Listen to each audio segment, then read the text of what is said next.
बिस्मिल्लाहिर्रहमानिर्रहीम। अस्सलामुअलैकुम दोस्तों, कैसे हैं आप सब। आपकी मेज़बान हिरा शब्बीर होम टीवी के प्रोग्राम दिल की बात के साथ हाजिर है। उम्मीद है सब खैरियत से होंगे, खुशबाश होंगे। आज हमने अपने स्टूडियो में इनवाइट किया है एक डर्माटोलॉजिस्ट को, तो ख़वातीन तैयार हो जाएं। आज उनकी दिलचस्पी की मज़े की बातें यहाँ पर होने वाली हैं। आइए आपकी मुलाकात करवाते हैं डॉक्टर अम्मारा अशफाक से। अस्सलाम वालेकुम डॉक्टर साहिबा, कैसी हैं आप? खुशामदीद कहते हैं आपको दिल की बात में। थैंक यू सो मच आपने मुझे अपने प्रोग्राम में इनवाइट किया। कैसा महसूस कर रही हैं? दिल की बात एक मुख्तलिफ नाम का प्रोग्राम, यहाँ आके आपको कैसा महसूस हो रहा है?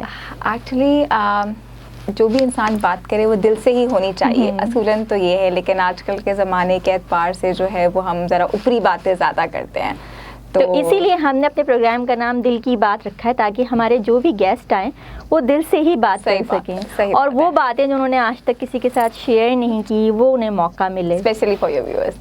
Thank you. अच्छा, ये बताइए कि सबसे पहले अपने बारे में कुछ अपना बैकग्राउंड बताइए। कहाँ पैदा हुई, स्टडीज़ कहाँ से की, और कितने बहन भाई हैं, क्या आपके शौक़ हैं? बेसिकली जो मेरे पेरेंट्स का बैकग्राउंड है, मेरे फादर एयरफोर्स में होते थे, तो बहन भाई मैं इकलौती ही थी। अच्छा। तो मेडिकल का शुरू से शौक़ था, जैसे तमाम लोगों में होता है कि डॉक्टर बनना है। तो MBBS मैंने अपना वकाई मेडिकल यूनिवर्सिटी से किया। I am graduate of 2010। उसके बाद मैंने हाउस जॉब की अब्बासी शहीद जो हॉस्पिटल है गवर्नमेंट का, वहाँ से। उसके बाद जो मेरी रेजिडेंसी की ट्रेनिंग है वो है PNS शिफा हॉस्पिटल से। सही। और उसके बाद वो बेसिकली स्किन की ट्रेनिंग है, डर्मेटोलॉजी की। And also I am AAA board certified, जो एस्थेटिक्स है, जो आपने आजकल सुना होगा, Botox, fillers and PRPs and all that. तो उसके अंदर में I am AAA board certified, basically American academy of aesthetic medicine. Very nice. तो ये बताइए, आपका अपना शौक़ था MBBS करना या पेरेंट्स की ख्वाहिश थी? दोनों ही। आई थिंक डॉक्टर बनने का शौक़ मुझे भी था, मेरे पेरेंट्स को भी था, तो वो it was a good combination. तो इकलौती हैं आप, आपने बताया, तो क्या महसूस होता है? मतलब कभी कभी महसूस होती है कोई बहन भाई होता, अपने फीलिंग्स शेयर कर सकती हैं, कोई बातचीत कर सकती हैं? असल में हम लोगों के कज़न्स आपस में बहुत क्लोज़ हैं, और आपस में जो है वो रिलेशनशिप बहुत क्लोज़ हैं, तो बहन भाई की एज सच कमी महसूस नहीं होती। बहुत से बच्चे बहुत खुशी महसूस करते हैं इकलौते होने में, सारी तवज्जो उनको मिल रही होती है। हाँ, एक कह सकते हैं, बट आई थिंक आपके अगर बहन भाई होते हैं तो आपको पता चलता है कि बहन भाई हो तो कैसा लगता है। लेकिन अगर किसी के ना हो तो उसे क्या पता। बिल्कुल। तो वो तो फिर जो कजन्स और दोस्त होंगे उन्हीं से दिल बहलाएगा। बिल्कुल ऐसा। तो इसलिए एज सच कभी फील नहीं हुआ, बिकॉज पेरेंट्स बहुत क्लोज रहे, फैमिली में कजन्स वगैरह, खाला मामू, तो अल्हम्दुलिल्लाह। किसकी ज़्यादा लाडली हैं, मदर की फादर? अब्बू की। बेटियां फादर से ज़्यादा करीब होती हैं? बेटियां होती हैं वो फादर से ज़्यादा क्लोज होती हैं, तो यस। सही। तो अभी तक वही मामलात हैं बड़े होने के बाद? हाँ बिल्कुल। असल में फादर्स के साथ ये होता है कि एक तो फादर आपको प्यार मोहब्बत भी बहुत देते हैं, उसके अलावा गाइडेंस जो होती है, लॉजिकल गाइडेंस। जो मदर्स बेसिकली होती हैं कभी कभार इमोशनल हो जाती हैं, लेकिन fathers in terms of profession कि जैसे अगर मैं अपने फादर से पूछूं कि मैं ये कोर्स करना चाह रही हूँ, आपको क्या लगता है मुझे जाना चाहिए, भी लाइक हाँ बेटा ज़रूर जाओ। अगर मैं अपनी अम्मी से पूछूंगी तो वो ज़रूर पूछेंगी कहाँ हो रहा है, कैसी जगह है, क्या ज़रूरत है, थोड़े दिन बात कर लेना। तो आई थिंक जो फादर्स होते हैं they are very supportive in terms of logical decisions as well. तो मेरे अब्बू ने हमेशा मुझे हर चीज़ में सपोर्ट किया। मदर पे थोड़ा प्रेशर ज़्यादा होता है मे बी, और वो चाहती हैं कि लड़कियां हैं थोड़ा ज़रा हमारी सोसाइटी और ज़रा होमली अफेयर्स में रहें।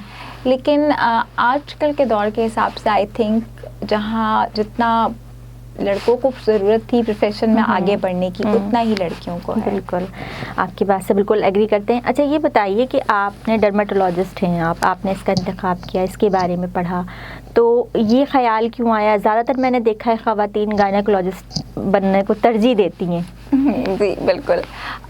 देखिए एक्चुअली गायनी भी एक फीमेल ओरिएंटेड फील्ड है ज़्यादा, लेकिन गायनी के अंदर होता ये है कि इमरजेंसीज़ बहुत ज़्यादा होती हैं, एज इन कि ना दिन का पता ना रात का पता। एक्चुअली मेरी खाला है, शी इज़ अ गायनेकोलॉजिस्ट इन लाहौर, तो मैंने हमेशा से उनको देखा है कि ना कभी उन्होंने हमारी फैमिली कोई शादी सुकून से अटेंड की, मतलब उनका ही होता था पेशेंट है ऑन कॉल, ना दिन ना रात, तो वो लाइफ थोड़ी सी हैक्टिक हो जाती है।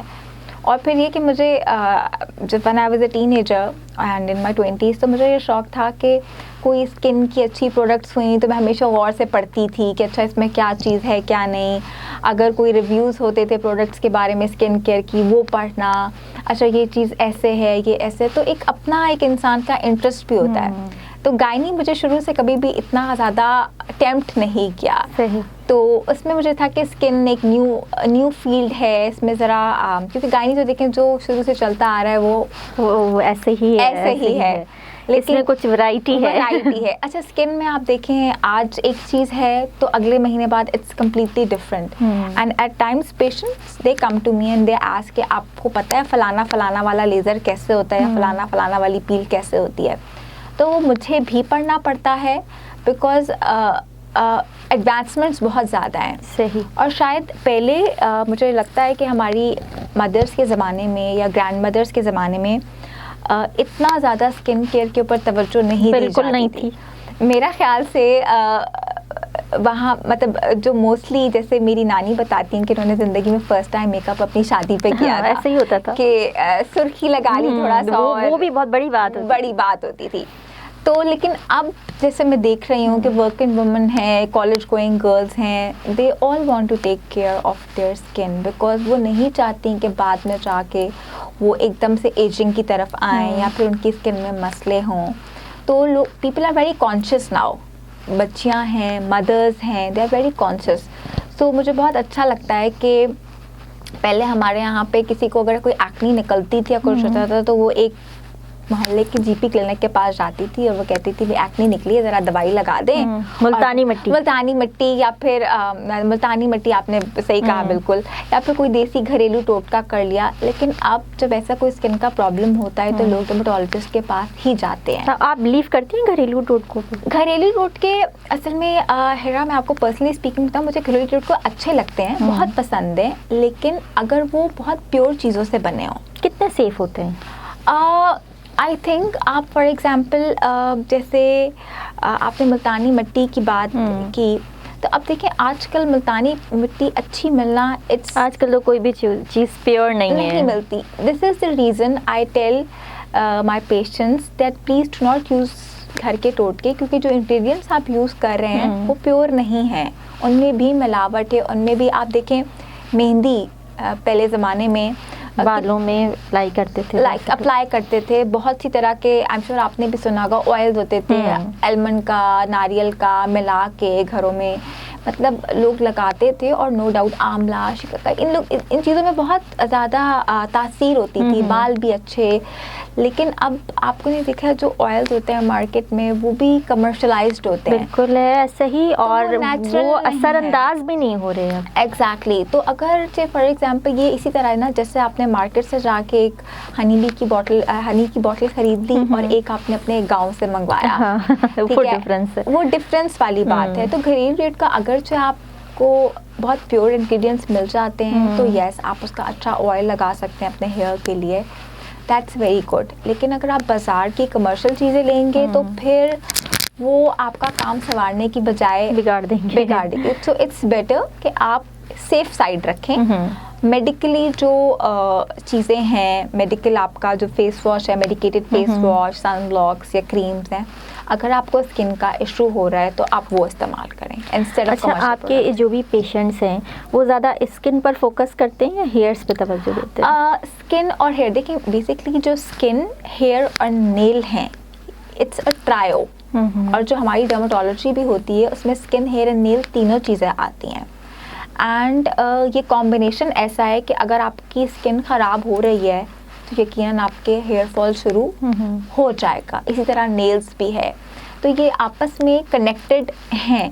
लेकिन कभी कभार ये होता है कि स्किन कुछ लोगों की इतनी ज़्यादा ख़राब हो जाती है कि वो हेयर तक बात ही नहीं पहुंचती, वो फौरन ही स्किन पर ही रहते हैं, स्किन पे भी रहता है। अच्छा डॉक्टर, रोकने का, ब्रेक करने का तो मेरा दिल नहीं कर रहा, इतनी अच्छी डिस्कशन चल रही है, लेकिन अभी एक छोटे से ब्रेक का वक्त है, वापस आते हैं फिर कंटिन्यू करते हैं।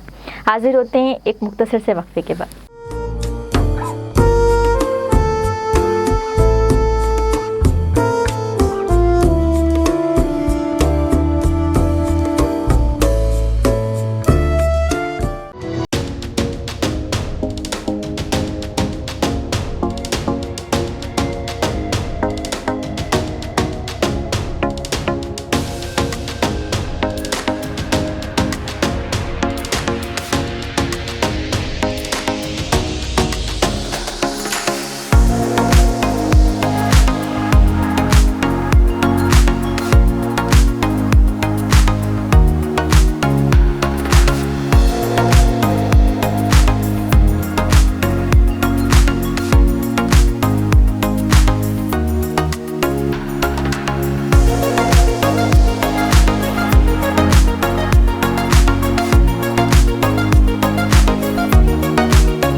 शौक ना हो। बिल्कुल, ये तो नेचुरल सी ये बिल्कुल है। नेचुरल सी चीज़ है, तो हर कोई कॉन्शियस तो होता है, लेकिन कुछ लोग एक्सप्रेसिव होते हैं, कुछ लोग नहीं होते, but everybody at some point in their life, specially at some occasion on their weddings, हर एक की ख्वाहिश होती जो है एक्सप्रेस कि वो नहीं भी करना चाहते तो उसका भी कोई ना कोई बैकग्राउंड होता है। बैकग्राउंड होता है। आई अज्यूम के शायद मे बी फैमिली की रिस्ट्रिक्शंस होती हैं, फाइनेंशियल इश्यूज होते हैं, या फिर अवेयरनेस नहीं होती शायद, लेकिन ये ख्वाहिश कि हम अच्छे लगें ये सबकी होती है। ये सबकी ही होती है। तो आई थिंक हर एक को अपना ख्याल रखना चाहिए, बिल्कुल। किसी और के लिए नहीं, अपने लिए। अपने लिए।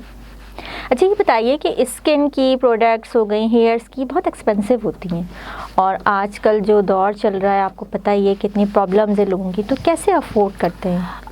अच्छा, हेयर बेसिकली मैं अपने पेशेंट्स को गाइड करती हूँ कि देखें, अगर जो आपके कोई मेडिकेटेड कंडीशन है तो आप सबसे पहले उसको ट्रीट करेंगे। यानी फॉर एग्जांपल अगर किसी की एक्नी है तो उसको टॉपिकल एंटीबायोटिक्स भी लगानी है, ओरली भी खाना है, और एज अ मेंटेनेंस केयर में आप 3-4 चीज़ें बेसिकली आप एक अच्छी रख लें। एक, आप अच्छा फेस वॉश रखें, एक अच्छा सन ब्लॉक, एक अच्छा मॉइस्चराइज़र। अगर आप ये 3 चीज़ों में अच्छी तरह इन्वेस्ट कर लें, अच्छी कंपनी की मेडिकेटेड, चाहे ऐसी बात नहीं है कि इंटरनेशनली सब चीज़ें अच्छी होती हैं, हमारे कुछ जो लोकल मैन्युफैक्चरर्स हैं वो भी बहुत अच्छी चीज़ें बना रहे हैं।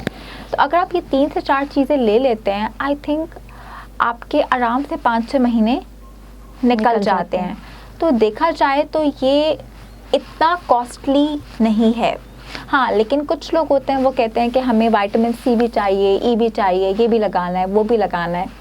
तो ये तो देखिए शौक पे डिपेंड करता है। तो ये तमाम चीज़ें अगर इकट्ठे इस्तेमाल की जाएँ तो कोई साइड इफ़ेक्ट्स नहीं होते? जी बिल्कुल। जैसे फॉर एग्जांपल आप विटामिन ए डेरिवेटिव हाइड्रोक्विनोन से विटामिन सी 2 एक्टिव्स एक साथ नहीं लगा सकते। इसी तरह से अगर कोई पेशेंट जो है जिसकी ऑयली और एक्नी प्रोन स्किन है, तो हम उसे कहते हैं कि आप बेशक मॉइस्चराइज करें, लेकिन आप बहुत ज़्यादा ऑयली फेस वॉशेस या मॉइस्चराइजर्स ना यूज़ करें, बिकॉज आपकी अपनी स्किन ऑलरेडी प्रोड्यूस कर रही है।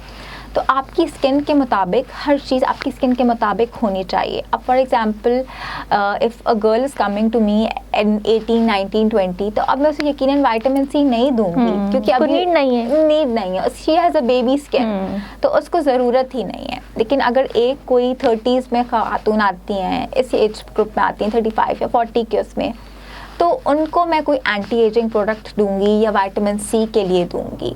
तो ये एज ग्रुप सबसे इम्पॉर्टेंट। सेकेंडली, इंसान से जब मैं पेशेंट से बात करती हूँ, विद इन 5 to 10 मिनट्स मुझे अंदाज़ा हो जाता है कि मैं जो मेडिकेशन पेशेंट को लिख के दूँगी वो कितने हद तक उसको इम्प्लीमेंट करेगा या नहीं।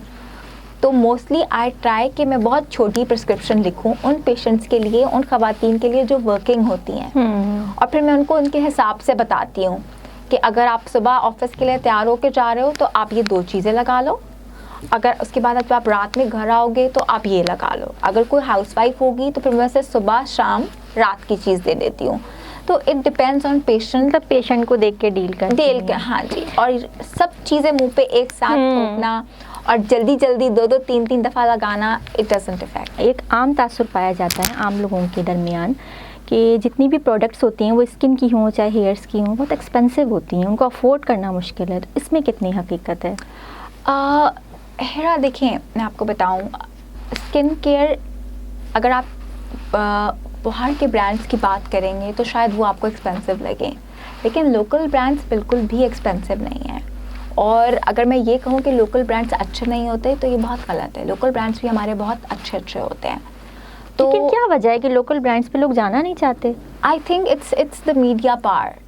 उनको ये लगता है कि अगर अमेरिका से कोई चीज़ आई होगी तो शायद वो बहुत अच्छी होगी, पाकिस्तान की अच्छी नहीं होगी। लेकिन इसमें कुछ हकीकत नहीं है। तो मैं लोगों से हमेशा यही कहती हूँ कि आप अपनी बेसिक चीज़ें अच्छी पूरी रखें, यानी एक फेस वॉश, एक आपका सन ब्लॉक, एक कोई आपने अच्छा मॉइस्चराइज़र ले लिया और एक कोई नाइट क्रीम। ये 4 चीज़ें जिसमें आप इन्वेस्ट करें और वो आपका 6 महीने तक चलती हैं। तो आई थिंक अगर आप अपनी जेब के लिहाज से अगर आप वो 4 चीज़ें लोकल ब्रांड्स में लें या इंटरनेशनल में लें, 6 महीने तक अगर वो आपको निकाल देती हैं तो I think it serves you good. यानी कि प्रॉपर यूज़ ज़रूर करें। अच्छा, अवेयरनेस नहीं है इतनी, लोगों को अपनी स्किन का पता नहीं है, कुछ भी उल्टी सीधी चीज़ें इस्तेमाल कर लेते हैं। जी देखिए, अब अगर एक छोटी सी एग्जांपल है कि 18-19 साल की अगर लड़की है, 13-14 साल की लड़की, यकीनन उसको विटामिन सी की बिल्कुल ज़रूरत नहीं है। अगर कोई 30 की है तो यकीनन उसको हाइलुरोनिक एसिड की भी ज़रूरत है। अगर कोई 40s में है तो उसको एंटी एजिंग की भी ज़रूरत है। अब जो 13-14 वाली है उसको एंटी एजिंग की चीज़ें नहीं चाहिए। जो आपका मिड 25 टू मिड 35 तक की एज की है उसको आप विटामिन सी हाइलुरोनिक एसिड दे सकते हैं। सो उसके बाद वाली है, अब फिर आपने उसको बूस्टर चीज़ें देनी है। तो एवरी एज ग्रुप पे डिपेंड करता है कि उनको कौन सी चीज़ों की रिक्वायरमेंट है, कौन सी चीज़ उनको सूट करेगी। तो आई थिंक अगर हम वाइसली चलें, एक दफ़ा आप किसी भी डर्मेटोलॉजिस्ट के पास जाएं और कंसल्ट करें और आप उससे अपनी रूटीन पूछें, तो वो जो आपको चीज़ें लिख के दें आप उसको 6 मंथ्स तक इस्तेमाल करें। लेकिन रुझान जो है वो आजकल जो है सैलून जाने का है, डर्मेटोलॉजिस्ट के पास नहीं जाते, उसकी क्या वजह है? हाँ देखिए, बेसिकली जो सैलून होता है उसमें अगर एक खातून गई, उन्होंने अपनी आईब्रोज अपर लिप्स की थ्रेडिंग कराई या कुछ फेशियल वगैरह कुछ कराया, वैक्सिंग वगैरह कराई, तो सैलून वाली लड़की से ही पूछेंगे मेरी स्किन में ऐसा हो रहा है, तुम कुछ बताओ। और वो जो सैलून वाली लड़की होती है वो भी अपने एक्सपीरियंस के मुताबिक वाह वाह करके आप फलाना फेशियल लें, आप ये लें। तो आप एक अब फॉर एग्जांपल मैं डॉक्टर हूँ, तो ये लोगों पे जुल्म नहीं है? ये बिल्कुल जुल्म है। और अब मैं एक डॉक्टर हूँ, अगर कोई मुझसे पूछे कि इंजीनियरिंग में क्या होता है, या फिर अगर कोई मुझसे डॉक्टर होके पूछे कि मेरा दांत सही नहीं है, डेंटल की चीज़ पूछे, तो बेशक मैं डॉक्टर हूँ, but MBBS is my field, BDS dental is not my field. Speciality तो नहीं है। तो शायद मैं आपको ये तो बताऊं कि शायद आपके दांत में दर्द हो रहा है तो आप पेन किलर खा सकते हैं, क्योंकि पेन किलर सब कॉमन होती हैं। सही। लेकिन आपके दांत में दर्द क्यों हो रहा है और आपको कौन सा प्रोसीजर कराना पड़ेगा, मैं उसकी एक्सपर्ट नहीं हूँ। तो चेक एंड बैलेंस कैसे हो? हमारे यहाँ तो हर गली हर मोहल्ले में सैलून मौजूद है। सबसे ज़्यादा मसला यही है कि जहाँ हमारे पास महल्ले गलियों में जैसे सैलून्स होते हैं, उन्होंने अपनी प्रोडक्ट्स निकालना शुरू कर दिए हैं, 4-5 क्रीम्स का मिक्सचर। तो आम रुझान है। तो वो जो है ना, वो जैसे लड़कियाँ रंग गोरा करने वाली क्रीम जो होती है, 5-6 फॉर्मूला बना के, वो जो फार्मूला है ना, वो तो तबाही का बायस है, क्योंकि वो आपकी स्किन को बहुत पतली कर देता है और उसमें स्टेरॉइड्स होते हैं। तो अब किसी भी चीज़ पे स्किन में जब आप स्टेरॉइड लगाते हो तो आपको इंस्टेंटली एक इफेक्ट आता है, लेकिन जब वो वेयर आउट होता है तो फिर आपकी स्किन इतनी ख़राब होती है, यानी परमानेंट नहीं होती, और वो फिर आपकी स्किन थिनिंग शुरू हो जाती है। और फिर आपकी स्किन में आप जब बाहर जाओगे धूप चुभना शुरू हो जाएगी, आपकी सन डैमेज होना शुरू हो जाएगी। वो 1-2 महीने के लिए तो शायद आपकी स्किन अच्छी कर दे लगातार लगाने से, लेकिन in the long run and the moment you are going to leave it, आप 2 कदम पीछे चले जाते हैं। तो ये जो गली मोहल्ले वाली और ये जो ओवर द काउंटर मिलती हैं रंग गोरा करने वाली क्रीमें, मेनली लोग लेते हैं, इफेक्टिव नहीं होती। इफेक्टिव क्या, ये बहुत ख़राब करती हैं। मैं सख्ती से मना करती हूँ पेशेंट्स को कि आप ये ना इस्तेमाल करें। और जब मैं पेशेंट की हिस्ट्री ले रही होती हूँ तो कहीं ना कहीं वो होता ज़रूर है, सामने आ जाता है, वो सामने आ जाता है। अच्छा, कुछ लोग छुपा भी लेते हैं, लेकिन जब मैं स्किन देखती हूँ तो मुझे थोड़ा सा अंदाज़ा हो जाता है, तो डायरेक्टली नहीं तो मैं सही इनडायरेक्टली पूछती हूँ। अच्छा, पेशेंट्स का तो आप इतना ख्याल रखती हैं, अच्छी गाइडेंस देती हैं उनको, अपना कितना ख्याल रखती हैं? अपना आई थिंक शायद मेरा प्रोफेशन भी ऐसा है कि अगर मैं अपनी स्किन केयर अच्छी ना करूँ तो मेरे पास शायद जो पेशेंट आए तो वो सेटिस्फाई ना हो। वो सबसे पहले तो आपको देखते हैं। बिल्कुल। और मुझसे सबसे पहले सवाल यही किया जाता है, डॉक्टर साहब आपने लेज़र कराया है, आपने पीलिंग कराई है, आपने हाइड्रा फेशियल लिया है? तो यकीन जाने हेरा, जो भी मेरे प्रोसीजर्स होते हैं मैं हमेशा खुद अपने ऊपर ट्राई करती हूँ कि अगर कोई प्रोडक्ट नई मार्केट में आती है और मुझे उसके प्रिस्क्राइब करना होता है, I try it on myself and then I tell my patients. ठीक है, तो आपके जो भी आप करती हैं लेज़र्स या PRP, इससे मुतालिक मज़ीद डिटेल में बात करेंगे। एक छोटे से वक्फे के बाद हाजिर होते हैं, वक्त एक ब्रेक का, हाजिर होते हैं।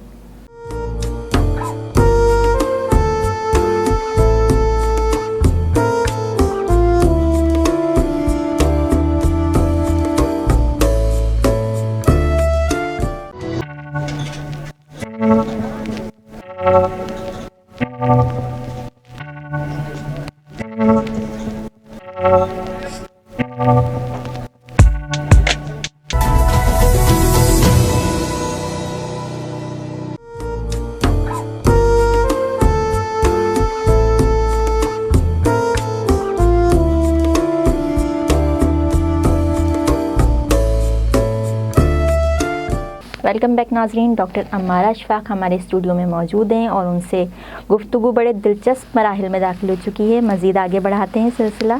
ये बताइए, आपने ज़िक्र किया कि लेज़र भी करती हैं आप, एक आपने प्रोडक्ट का नाम लिया PRP करती है, थोड़ी सी इसकी डिटेल्स बताइए। हाँ, basically chemical peels, hydrofacial, lasers, ये तमाम चीज़ें जो एस्थेटिक में शामिल होती हैं मैं करती हूँ।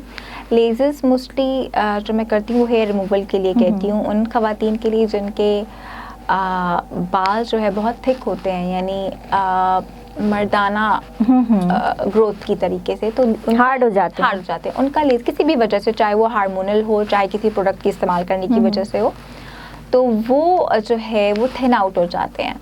तो laser is very useful for hair removal. इसके कुछ साइड इफ़ेक्ट्स नहीं है। बहुत से लोग मेरे पास आके पूछते हैं कि लेज़र कराने से कैंसर हो जाता है, तो लेज़र कराने से किसी किस्म का यानी 100% सेफ। हाँ जी, I been working with laser for I think 5 to 6 years 7 years now, तो मुझे तो अभी तक कुछ नहीं हुआ है, और ना ही कोई laser is an FDA approved, यानी डिवाइस जो है वो FDA अप्रूव्ड है, तो इसमें तमाम रिसर्च भी हो चुकी है। ये किसी भी लिहाज से ना आपके स्किन के लिए, ना आपकी इंटरनल ऑर्गन्स के लिए जो लेज़र हेयर रिमूवल है, इट इज़ नॉट डेंजरस। तो हेयर ट्रीटमेंट में क्या क्या करती हैं? हेयर के अंदर एक तो हेयर रिमूवल हो गया, उसके अलावा हेयर में आजकल जो है वो PRP और रीजेनरा एक्टिवा चल रहा है, जो मोस्ट इन थिंग है। अच्छा, PRP बेसिकली क्या है? Platelet rich plasma. आपका 10 ml ऑफ हम ब्लड लेते हैं, उसमें प्लेटलेट अलग करते हैं, ब्लड अलग करते हैं। लोग तो सुनते ही परेशान हो जाते होंगे, ब्लड ले रही हैं, क्या करेंगे? बट मैंने बता देती हूँ, इतना ही ब्लड लेते हैं जैसे आपका ब्लड का टेस्ट होता है, तो उसमें प्लाज्मा अलग किया जाता है, ब्लड अलग किया जाता है। Plasma basically very rich in growth factors, तो हम जिस सेल में भी इनकॉर्पोरेट करते हैं वो उसको मज़ीद जनरेट करता है, उसमें हेल्प करता है। तो PRP बहुत पुराना ट्रीटमेंट है, बहुत से लोग इसे घुटनों में इस्तेमाल करते हैं for the increase of the mobility, dental में इस्तेमाल किया जाता है, एंड स्किन में ये skin as well as hair दोनों पे इस्तेमाल होता है। तो रिजल्ट अच्छे हैं स्किन में, in order to produce the elasticity, collagen, ताकि आपकी स्किन अच्छी प्लम हो जाए, अगर एक्नी स्कार्स हैं वो भर जाएंगे।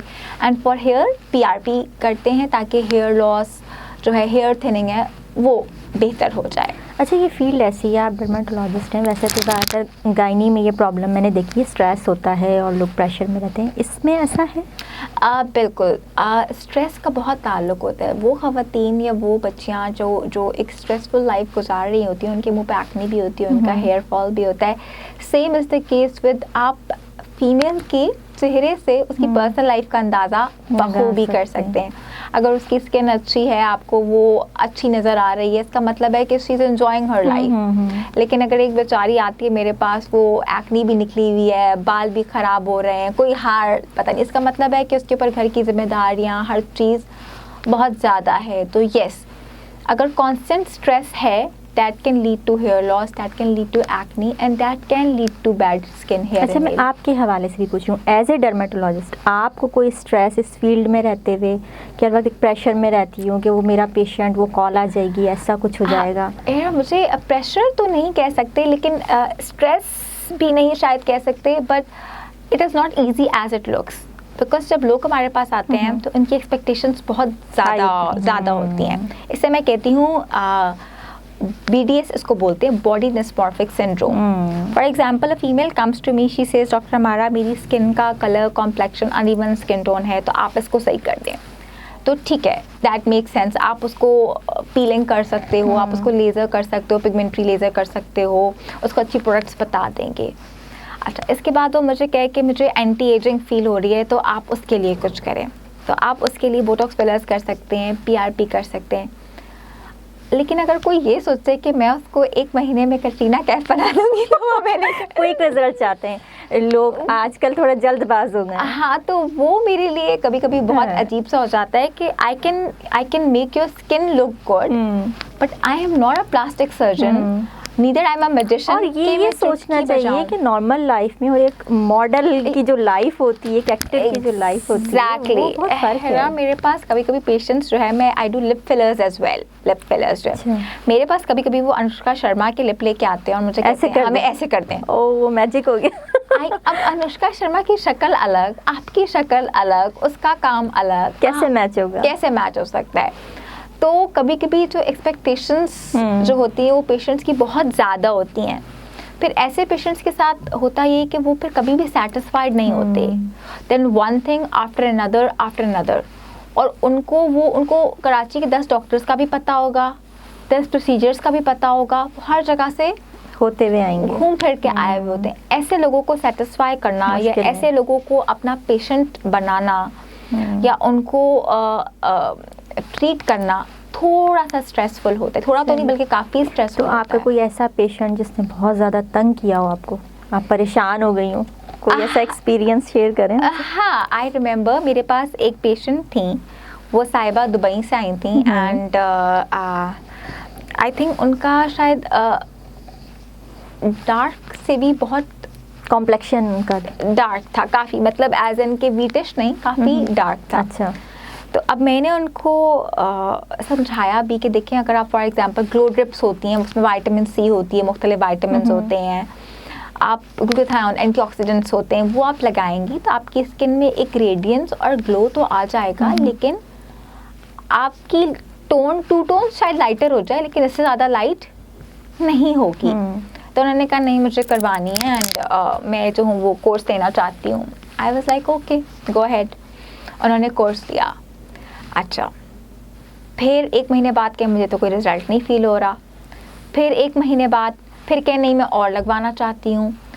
तो उनको मुझे ये एक्सप्लेन करना बहुत मुश्किल हो गया था कि जो आपका कॉम्प्लेक्शन है ये कभी भी बहुत फेयर नहीं हो सकता, और बीइंग अ डॉक्टर मैं I can not hurt someone's feelings, but फिर मुझे ऑनेस्टली उनके मुंह पे बोलना पड़ा। आप इस बात को समझने की कोशिश करें कि मैं आपको अंग्रेज़ नहीं बना सकती। तो वो कुछ ऐसी सिचुएशन आ जाती है जब आपको अल्फाज इस्तेमाल करने पड़ते हैं। तो फिर मुझे उनको जो है वो एक्सप्लेन करना पड़ा, लेकिन मैंने उनको बहुत समझाया था, लेकिन उन्होंने मेरी बात नहीं मानी। तो बाद में फिर उनकी बहुत शिकायत थी कि नहीं आपने तो कहा था मेरा फेयर हो जाएगा, ये हो जाएगा। तो वो फिर जो है ना, मतलब मैंने उनको ऑप्शन दे दिया था कि देखें प्लास्टिक सर्जरी होती है, आप इसकी तरफ जा सकती हैं, इससे ज़्यादा नहीं कर सकते। तो कुछ पेशेंट्स जो होते हैं ना, वो इस लिहाज से फीमेल्स तंग करती हैं। आपके प्रोफेशन का पार्ट है जी। अब पेशेंट्स के हवाले से तो बहुत सी बातें हो गई, कुछ पर्सनल, कुछ आपकी पसंद नापसंद के हवाले से भी हम आखिर में कुछ बातचीत कर लें। ये बताएं आपकी फेवरेट हॉबी क्या है? फेवरेट हॉबी हेरा मुझे जो है वो वैसे मैं नॉर्मली कुकिंग घर में खुद करती हूँ, तो बड़ी अच्छी बात है। हाँ, कुकिंग मैं नॉर्मली खुद करती हूँ, और जब भी मुझे क्लिनिक्स में से टाइम मिलता है आई लाइक टू ट्रैवल करना। कुछ मेरा काम भी इस तरह से है कि एस्थेटिक के कोर्सेज होते हैं, उसके लिए अमूमन हमें बाहर जाना पड़ता है। दुबई की ट्रेनिंग हो गई या कहीं सिंगापुर में या कहीं बाहर की साइड पे ट्रेनिंग ज़्यादा होती, पाकिस्तान में नहीं होती। तो उसके लिए जब भी जाना पड़ता है तो मैं हमेशा 2 या 3 दिन एक्स्ट्रा ज़रूर लेती हूँ कि अगर मैं जहाँ पे भी जा रही हूँ वो जगह घूमूँ, उनका कल्चर, उनका खाना और थोड़ी सी शॉपिंग, यानी नेचर से करीब है। हाँ, नेचर से करीब, और and I like to get to know people कि वो क्या सोचते हैं, वो क्या उनका मानना है, वो कैसे ज़िंदगी गुजारते हैं। बिकॉज़ हर चीज़ यूट्यूब पे, मीडिया पे अवेलेबल नहीं होती, और जो चीज़ हम खुद देखते हैं अपनी आँखों से वो बात अलग होती है। और फिर उनके रहने का तरीका, उनके बातचीत करने का, खाना पीना, आप हमेशा मैं आपको एक छोटी सी बात बताती हूँ। अभी रिसेंटली मैं गई हुई थी श्रीलंका, तो वहाँ पे जो बंदा हमें टैक्सी में ड्रॉप करा था एयरपोर्ट, तो मैंने उससे ऐसे ही पूछा कि बेसिकली वहाँ बुद्धिज़्म बहुत माना जाता है। तो मैंने उससे पूछा कि आप जो है, बिकॉज़ श्रीलंका में से पहले गई थी तो हलाल खाने का बहुत इशू हुआ था, इस दफ़ा नहीं था। दे वर ईटिंग चिकन मीट हलाल तरीके से, तो आई वाज वेरी सरप्राइज और मुझे बहुत अच्छा भी लगा। तो मैंने उनसे पूछा कि आप की जो ईटिंग हैबिट्स हैं वो आप क्या वेजिटेरियन हो, नॉन वेजिटेरियन हो क्या? तो उसने मुझे एक बहुत अच्छी बात बोली। उसने मुझे बोला कि हमारे लिए तो सब जानदार बराबर हैं। अच्छा, यानी अगर आपने, ऐसा नहीं है कि आप जो है सी फूड खा सकते हैं और जो है वो आप बीफ और मटन आप नहीं खाएंगे बिकॉज़ आप आपका रिलीजन ये है, तो उसने बोला सब जानदार बराबर। हॉरिबल सी बात नहीं, जानदार में तो इंसान भी हाँ, उसने बोला सब जानदार बराबर हैं, तो अगर आपका किसी भी चीज़ को दिल करता है तो आप उसको खाएं, और जिसको नहीं करता वो आप ना खाएं। तो ये एक मतलब एक मुझे बहुत अच्छा लगा कि कभी कभार हमें जब बाहर जाना होता है तो या बहुत सी चीज़ें सामने होती हैं और वो होटल वाले कह रहे होते हैं ये हलाल है, लेकिन कभी कभी मेरा अपना दिल नहीं मानता। तो यकीन जाने मैं बाहर सी फूड नहीं खाती, क्योंकि उसमें समझ नहीं आता कि वो उसमें क्या इंग्रेडिएंट्स डाले हुए हैं, किस डिश में बनाया हुआ है, किस में नहीं। इवन के कुछ बेकरीज के अंदर भी जो है वो कहते हैं कि इट्स हलाल बेकरी, लेकिन फिर मुझे होता है कि इनकी शायद इसकी इन्होंने जो क्रीम यूज़ की है वो उसमें कुछ इंग्रेडिएंट ना हो, कुछ फ्रेगरेंस के लिए अच्छी बेकरी, कुछ कभी कभार वाइन ड्रॉप्स डाल देते हैं, कुछ प्योर ना हो। तो मैं कहती हूँ जो आपके दिल को अच्छा लगे वही करें, वो खाएं, किसी दूसरे के उसके ऊपर ना जाए। तो आपने इतना ट्रैवल किया, सबसे अच्छा एक्सपीरियंस कहाँ का रहा? सबसे अच्छा एक्सपीरियंस मुझे अगर आप सीनरी और नेचर वाइज पूछें तो इंडोनेशिया में एक जगह है बाली, आई हैव बीन देयर। वो बीच, उनका खाना, बाली के बीच तो बहुत खूबसूरत। आई मीन मैंने बहुत से बीचेस देखे हैं मलेशिया के, थाईलैंड के, लेकिन जो वहाँ की खासियत है मुझे कहीं और नहीं मिली। और वो लोग इतने फ्रेंडली और काइंड हार्टेड, सॉफ्ट स्पोकन, मतलब कि अगर आप किसी से रास्ता भी पूछ रहे हैं ना तो वो आपको इतने अच्छे तरीके से बताएगा, good morning, thank you, bye bye, दिल खुश हो जाए, दिल खुश होता है। That is like a pure relaxation place. तो मैं कहूँगी वो वाकई बहुत अच्छी जगह है। आप जाएँ छुट्टियाँ गुजारने, एक हफ्ता तो वाकई लगेगा आप 10 दिन वहाँ रह लें। चलें, आखिर में आपसे कुछ ऐसे सवाल जिसका आपने कोई आंसर देना है, बस जल्दी से बताइए। फेवरेट एक्ट्रेस या एक्टर? फेवरेट एक्ट्रेस, एक्टर अगर इन टर्म्स ऑफ आप इंडियन उसके लिहाज से तो जनरल कोई भी, मुझे शाहरुख खान बहुत सही। मेरी बड़ी ख्वाहिश है कि कभी मुझे किसी एयरपोर्ट पे शाहरुख खान मिले तो मैं उसकी तस्वीर खींच के अपनी डीपी लगाऊंगी और वो विश पूरी हो जाए। हाँ, लेकिन कभी इत्तेफाक है वो मिला नहीं, शायद से सिक्योरिटी बहुत होती है। तो यस। और एक्ट्रेस? एक्ट्रेस आई थिंक मुझे जूलिया रॉबर्ट्स बहुत पसंद है। Singer Atif Aslam best. सही। शायरी से कोई शगफ है? शायरी से नहीं, कुछ खास नहीं, बिकॉज हमारी बुक्स ही इतनी ज़्यादा होती हैं कि आपकी अपनी स्टडीज़ बहुत ज़्यादा होती हैं, तो शायद नॉर्मल बुक्स पढ़ने का, मैगज़ीन, शायरी इतना मौका नहीं मिलता। सही। जब बहुत ज़्यादा थकन महसूस करती हैं, स्ट्रेस होता है, तो कौन सा अमल आपको सुकून देता है? मैं फ़ौरन सो जाती हूँ। लॉन्ग ड्राइव बहुत से लोग जाते हैं, बहुत से लोग बीच पे जाना पसंद करते हैं, आप सो जाती हैं? हाँ, असल में मेरा क्लिनिक स्विच करने में ड्राइविंग अच्छी खासी हो जाती है, तो I am one of those people के जिसको जो सोते हैं बिस्तर पे और 2 मिनट बाद नींद आ जाती है, अल्हम्दुलिल्लाह। चलो, ये एक बहुत बड़ी नेमत होती, लोग तरसते हैं, तो मुझे जब भी अगर रिलैक्स करना होता है तो मैं सो जाती हूँ। चलिए, मतलब अपने प्रोफेशन से सेटिस्फाई हैं? अल्हम्दुलिल्लाह, God is been very kind in terms of patience, skill, हर चीज़ में, तो यस। चलिए, वेरी नाइस। प्रोग्राम के आखिर में हमारे व्यूवर्स को कोई मैसेज देना चाहें उनकी स्किन के हवाले से, नॉर्मली जो कि नॉर्मल ख़वातीन चाहती हैं उनकी स्किन ग्लो करे या क्लियर हो, तो कोई मैसेज? देखिए, स्किन के लिए सबसे इम्पोर्टेंट मैसेज ये है, अपना खाना पीना, अपनी डाइट अच्छी रखें, और जिस दिन आपने 1 महीना 7 to 8 ग्लासेस ऑफ वाटर पी लिए, आपकी स्किन ऑटोमेटिकली अच्छी हो जाएगी। तो this is my message to everyone, diet बहुत अच्छी रखें, मतलब फ्रेश सब्जियां खाएं, सैलेड्स खाएं, पानी बहुत पिएं, तो यकीनन स्किन बहुत अच्छी हो जाएगी। और अगर आपको लगे कि आपकी स्किन ख़राब होना शुरू हो रही है, तो बजाय इसके कि आप गूगल डॉक्टर बने या देसी टोटका इस्तेमाल करें, गो टू डर्मेटोलॉजिस्ट, उससे अपनी रूटीन लिखवाएं और आप उसको फॉलो करें। अपने क्लिनिक्स भी बता दीजिए, आप कहाँ क्लिनिक्स? हाँ, बेसिकली मैं जो होती हूँ वो डॉक्टर अमारा Ashfaq skin and laser clinic का पेज भी है, फेसबुक पे, इंस्टाग्राम पे भी है, आप मुझे डायरेक्टली मैसेज कर सकते हैं, इनबॉक्स कर सकते हैं। उसके अलावा मैं कॉस्मेडम स्किन एंड लेज़र सेंटर जौहर में भी होती हूँ, मेन कामरान चौरंगी पे उसकी ब्रांच है, आप वहाँ पे भी मेरे पास विजिट कर सकते हैं।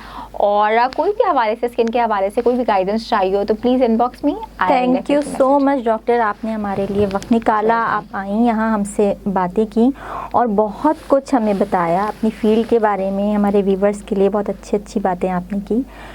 सवालात तो मेरे पास और भी बहुत हैं और मैं करना भी चाहती थी, लेकिन चूँकि वक्त की कमी है जी, तो फिर प्रोग्राम का इख्तिताम करते हैं। इंशाल्लाह फिर कभी मौका मिला तो आपको दोबारा ज़हमत इंशाल्लाह। Thank you so much, thank you so much. अल्लाह हाफिज़ जी।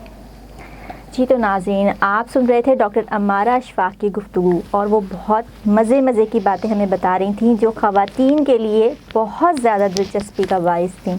तो आपको प्रोग्राम कैसा लगा, आपने कितना एंजॉय किया, अपनी राय का इजहार कमेंट बॉक्स में ज़रूर कीजिएगा। इसके साथ ही हमारे चैनल को लाइक कीजिए, सब्सक्राइब कीजिए और बेल आइकॉन का बटन प्रेस करना ना भूलिए। अपनी मेज़बान हिरा शब्बीर को दीजिए इजाज़त। इंशाल्लाह एक नए प्रोग्राम में नए मेहमान के साथ फिर हाजिर होंगे। देखते रहिए होम टीवी, आपका अपना चैनल।